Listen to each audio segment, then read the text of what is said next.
heshiis ayaa laga gaaray xiisad dhowaan ka dhacday magaalada boosaaso kadib markii halkaasi ay galeen ciidamo beeleed iska horimaad laga cabsi qabay inuu dhex maro ciidankaasi iyo kuwa maamulka puntland ayaa haatan la baajiyey sida ay sheegayaan warar aynu ka helayno dadka deegaanka. maxamed cabdi xasan sandheere ayaa heshiiskan ka waraystay beeldaaje ismaaciil beeldaaje yaasiin oo ku sugan magaalada carma oo ay hadda joogaan ciidanka boosaaso laga soo saaray. aad ba umahadsan tahay sandheere iyo voice of america. waa alxamdulilah rabbilcaalamiin, ilahay waa mahad iska leh noo suurtageliyey shaqaaqada yareeda boosaaso ka dhacday arbacadii aan soo dhaafnay in si nabadgelyo ay ku dhamaato. ilahay waa mahadda iska leh. kadibna waxaan u mahad celinaynaa dowladda puntland oo madaxweynuhu horeeyo iyo waxa weye ciidankii galay oo iyaguna ka tirsanaa ciidanka puntland oo gadooday oo boosaaso galay sida fiicneed oo nabadda ay noola qaateen. dowladduna maaragtay dulqaadka ay u samaysay aad baa uga mahad celinaynaa. waxaan uga mahad celinaynaa cid kasta oo ismada puntland iyo culimadii iyo dhalinyaradii iyo cid kasta oo gacan ugu siisay inay hawshaasi furdaamato oo si nabadgelyaa ku dhamaato baa uga mahad celinaynaa. waa gartay, bal haddaad faahfaahin yarna siisid, haddaad tiin odayaal dhaqameedka xaggeed hawsha ka bilowdeen, sidee waxay idinku suuro galeen markii aad hawsha labada dhinac gelayseen? markaan kuusoo koobo walaal, arbacadii aan soo dhaafnay ciidankaan soo galeen markay controolka boosaaso marayeen. ciidankii booliska ay controol ku sugnaabay isku dhaceen, kadibna dhimashay dhaawac baa dhacay. kadibna magaaladii galeen, xaafado kamidii magaalada degeen. marka dee annaga kadib waxa weeye odayaasha dhaqanku doorkooda waxa weye markay wax dhacaan ina waxaa kaga aadan oo ah sulx iyo ahlulxalli walcaqdi odayeen baa maaragtay bilownay.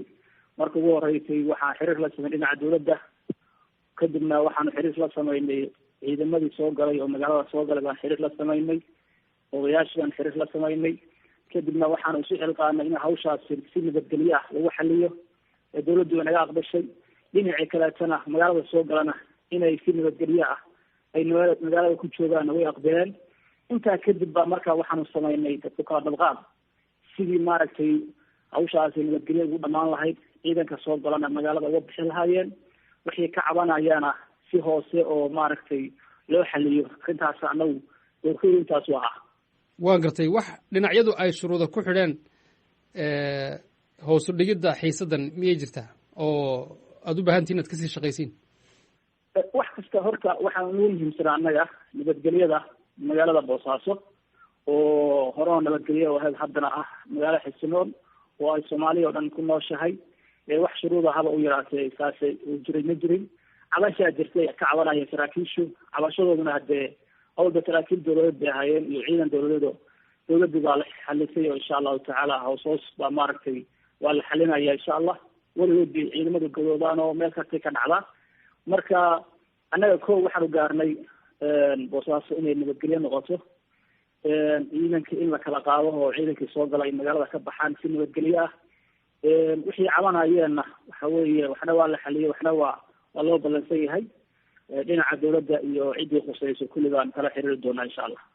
waan gartay, maalmihii u dambeeyey saad xustay dhacdada kadib ama isku dhaca kadib dadku cabsi bay ku jireen.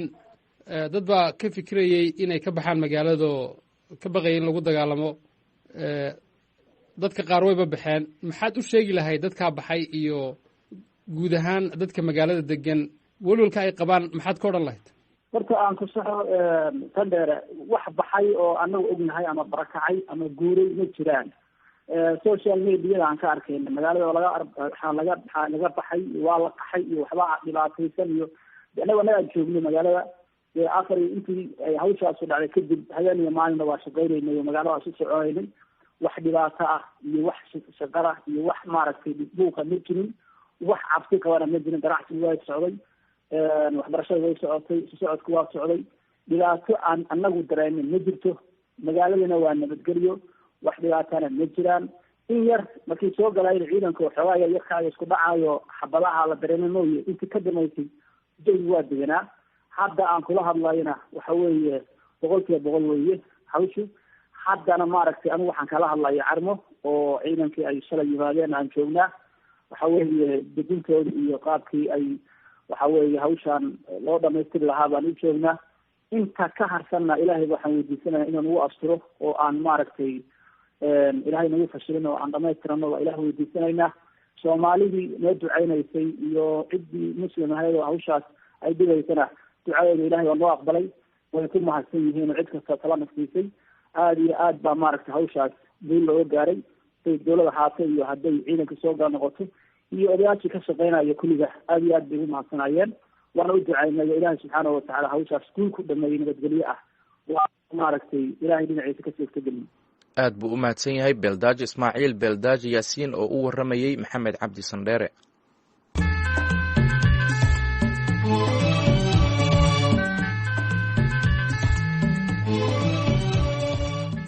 kadib heshiiskii ay dhowaan gaareen madaxweynayaasha soomaaliya iyo kenya iyo dadka soomaalida ee ku nool xeryaha qaxootiga waxay soo dhoweeyeen heshiiskaasi. waxaa codadka dadweynahan soo duubay cabdiweli cabdi maxamed.